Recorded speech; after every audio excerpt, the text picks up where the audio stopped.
Hi, everyone. Welcome to this week's Take 5 with Steph. Today, I'm joined by Gregory, the owner of Connective Tech. And we know each other and met each other through a joint business networking group we're in. And we hit it off and we enjoy talking about technology and partnering with the right people. I'm really excited to bring him into the conversation and have him share some of his observations and insights with all of us today. Gregory, why don't I pass it over to you for you to share a little bit more about you? Thank you. I really appreciate you having me here. Really excited to be talking to you today. My name's with Greg with Connective Tech. Connective Tech is a fractional CTO organization, and really not in the traditional sense. Actually, what we actually specialize in is vendor selection and procurement services. So essentially, we are an outsourced procurement department for businesses. So anytime really there's a vendor that we need to outsource something or select a vendor, we are basically providing a matchmaking service, diagnosing needs, making sure we understand what type of vendors are going to solve this, and often giving our clients choices of vendors to look at and get quotes from. And so what we've basically done is realize that a lot of businesses are just failing at this. And so what we've done is pre-vetted a group of vendors to find the best ones in the country. And so they go through an assessment process, a testing process, and a partnering process to see who's bad and who's good, right? And so we have a list of over 200 different vendors that we choose from every time we are engaged by a client. And that's what we do as an organization. Fantastic and very valuable service. Thank you for sharing that. I'm curious, because we're both in the fractional space, what inspired you to become a fractional chief technology officer? You know, that's a great question. I get asked that a lot. The CTO is Chief Technology Officer is really just to tell people that we're just high-end business technology advisors. And so it's interesting. So when I tell people we do a lot of tech, so we're helping people with different cybersecurity needs or software development or website, but we're also talking to companies about marketing and HR and loans and investors, right? So people are like, what does that have to do with technology? And so, and the answer is this, is that these days, you can't really operate a business without technology. You look at HR, you're going to see HRIS platforms, right? If you're operating successfully as a business, you have the right technology. Even marketing companies have a platform that they're going to input all their clients into in order to figure out their marketing strategy, in order to actually execute their marketing strategy, right? So it's our job to not only assess the tech of these potential vendors, but also the people too. You know, I was a math major in college, and I was probably one of the only people that had a personality as well. And so we have this rare ability to speak tech and speak human all over the place. And so the fractional CTO is actually not the traditional sense of a fractional CTO. We place them into businesses and CIOs, but this is really just to tell people that we're going to evaluate the maturity of the technology, whether it be a vendor or a client, and make sure to make good matches with that. Great answer. So it sounds like you really start with the strategic oversight of what's happening, perhaps through the lens of technology, but open to other areas of the business that might play into that, and then help guide them on how to move forward with whatever updates or implementation things they need to do from a technical standpoint. But then you have this wonderful list of partner vendors that you can bring in to support you when you do expand beyond maybe the technology a little bit, where is your specialty? So it's basically you get Yes. this whole package. And I think that's why you and I get along so well, because we have a similar philosophy of really staying in our lane where we specialize and then bringing in other experts to complement the work we're doing, which made us a good fit to partner together where it makes sense. No one could be an expert everywhere. And so we need people like you, Stephanie, to really have those expertise in operations and so many other areas in order to really execute on everything in a business. I totally agree. Well, it's been a lot of fun chatting with you. Let's talk a little bit more about some of the things you've observed, because you get exposed to different types of businesses and different types of problems. through that lens, I'd love to know, what are some of the cyclical experiences you've noticed over the years? And why I like to ask this question is because we can get really set in our ways of what's happening right now in front of us. If we go back and we think about what's happened over time and the patterns that we can see historically, to educate us a little bit on how we handle right now, Mm, which might be different, but we can build on what we've seen in the past. We can have a much more informed and confident approach to moving forward. So I'm curious, what have you observed over the years, mm. cyclical perspective? It's interesting because I could have different answers to that depending upon what area of a business that we're looking in. But one thing remains the same with every company that I talk to. One of our core foundations and what I've built this business on is that I'm an avid believer that you're defined by the people you're surrounded by. Friends, employees, vendors, relationships, right? You're only as good as the people you're surrounded by. And so it is a fact. I'm trying to surround me and my business with the right people, solution providers, vendors, employees, right? Whatever it is, clients. And as a result, I bring those people to my clients, right? Hence why, like, I think so highly of you, Stephanie. I mean, honestly, it's so hard to find people as great as what you do. And these are the type of people that, you know, these businesses should be surrounding themselves by.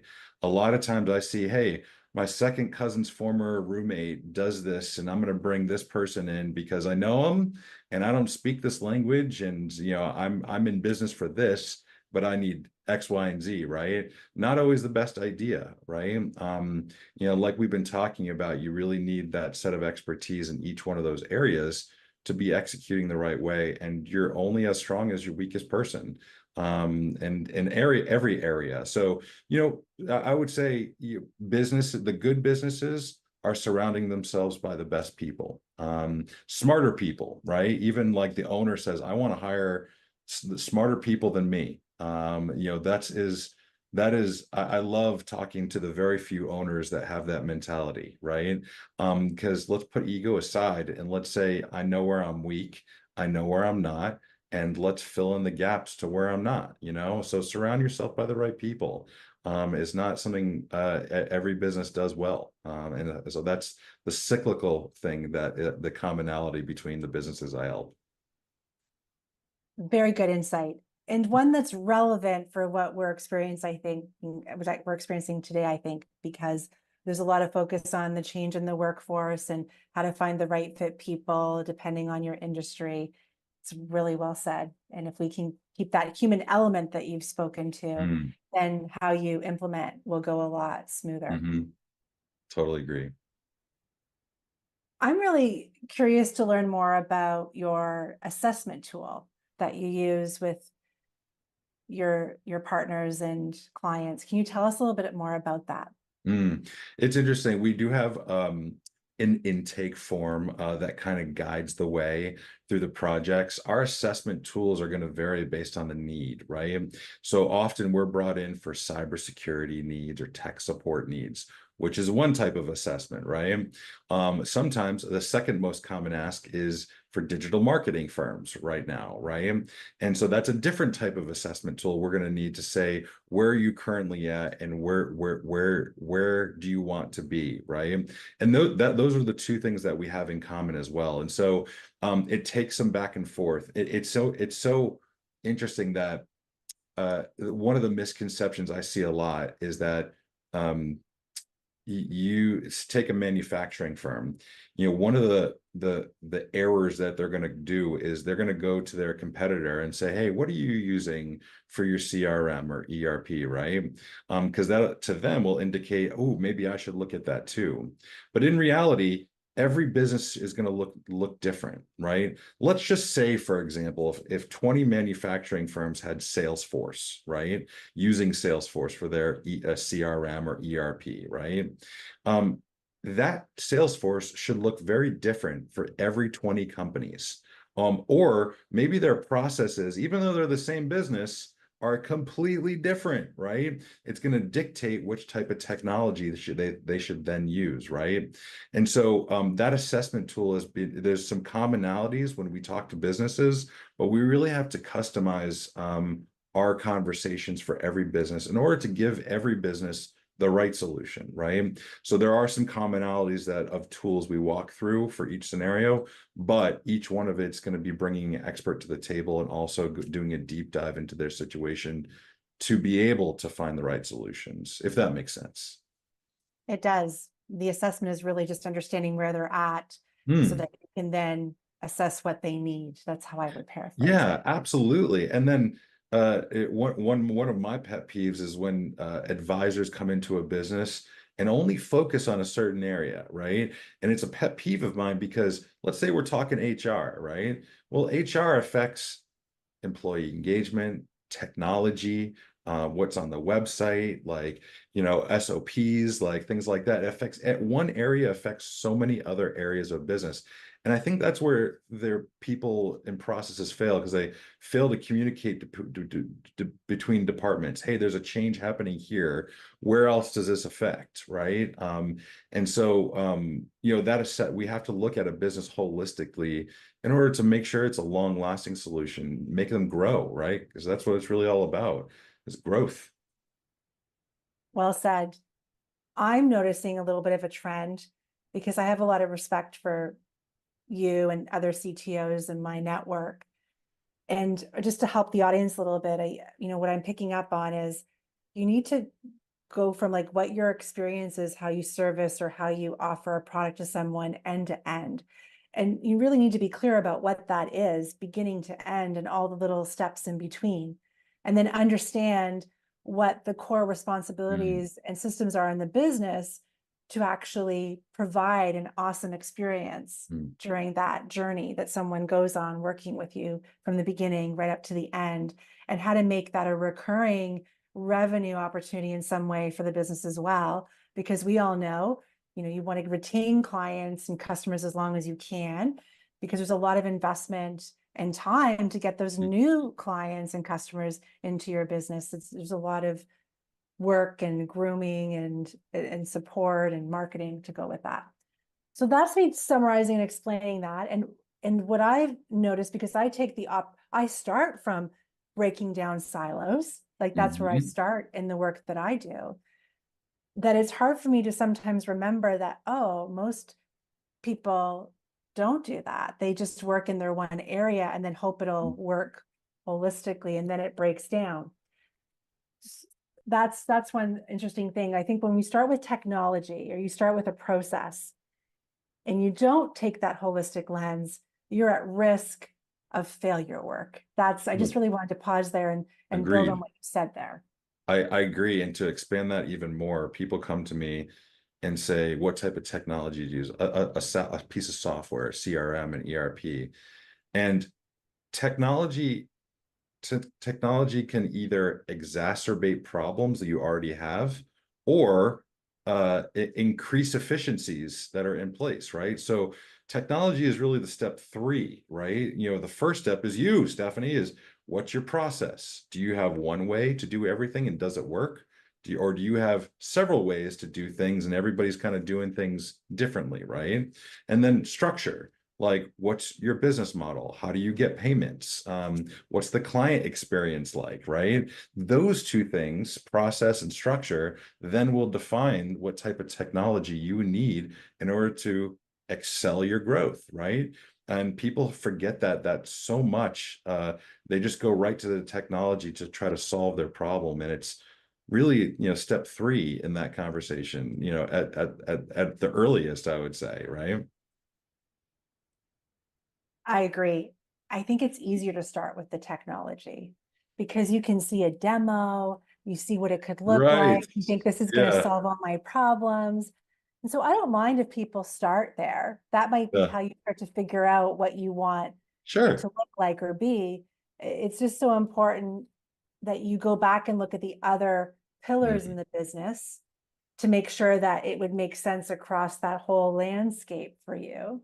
Totally And a agree. really simple way I like to refer to is, what's the success criteria for this system or tool you're going to put in place.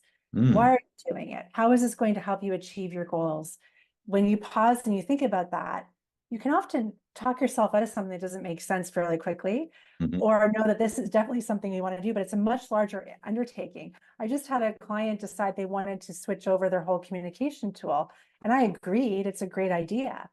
But I explained, not right now. There's mhm, all this other change happening. There's the other things we're focusing on in the business. Let's plan this in a quarter or 2 quarters from now and do it in a 2 to 3 week window versus drag it out and have it be a draining experience for everyone in the business to switch tools right now. And mhm. sometimes it's a great idea, but not the right time. I Just love something what to you consider. said. Like this, you kind of have to reverse engineer it. People sometimes think too short term, and you kind of have to take the end results and work your way backwards and try to figure out how to get there in order to get the kind of long-term results that a business needs. I think I totally agree. That's great. What else are you excited about or working on the moment that you can share with us? Hmm. So, one of the biggest things we work on is cybersecurity for businesses. I can say that's an exciting piece for us. Whether it be a company got a breach, or maybe they just need tech support. One of the misconceptions I hear a lot is, "Oh, I don't need cybersecurity." And whether they think that or not, there's a lot of regulations coming out mandating security programs. IRS already has regulations in place for any business that says protect yourself, protect your business, meaning you want to make sure to protect your own business so your clients don't get harmed if you get a breach. Because these days it's not a matter of if, it's a matter of when, right?